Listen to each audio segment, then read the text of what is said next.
Can you talk to me a little bit about movies as a vessel to tell stories? Movies can be anything from a departure of your day for comedy's sake, or movies can be one of the most worst experiences of your life, or they can be one of the things that changes your life. They're a point of view. Movie is a point of view. It's a story told, hopefully, a good story told. I mean, sometimes a movie's successful because it tells a story so well. Sometimes there are so many good movies that people never see because it's not a story that people necessarily will rush to the movies to see, but then once they see it, they're like, wow, why did I never see that story? So, just like any other kind of story, it's a subjective thing. So movies have the potential to resonate with people, and matching the right movie with the right person, it can be magic. It really depends. It's amazing to see how good people have gotten in telling storytelling with movie making. Obviously, there were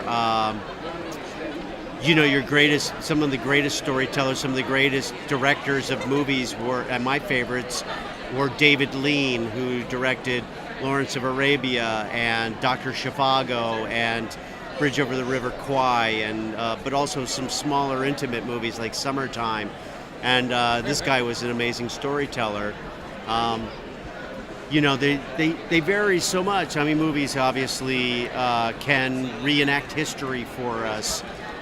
They can create history for us in a way that we didn't really think that would happen. I mean, look at Jurassic Park. It takes, the oldest things on this planet and brings them to life into modern day, and we kind of feel like we know what dinosaurs might have been like because of that. Obviously we don't have dinosaurs here today, but we have dug up fossils. We know they existed, and we know how they may have lived, and because of Steven Spielberg and some amazing movie makers, they were able to give us the opportunity to see what that's like. Do you think we choose the entertainment that, as viewers, as the audience member, that we want to affect us? Well, we don't know when we turn on something whether it's going to affect us or not, but obviously,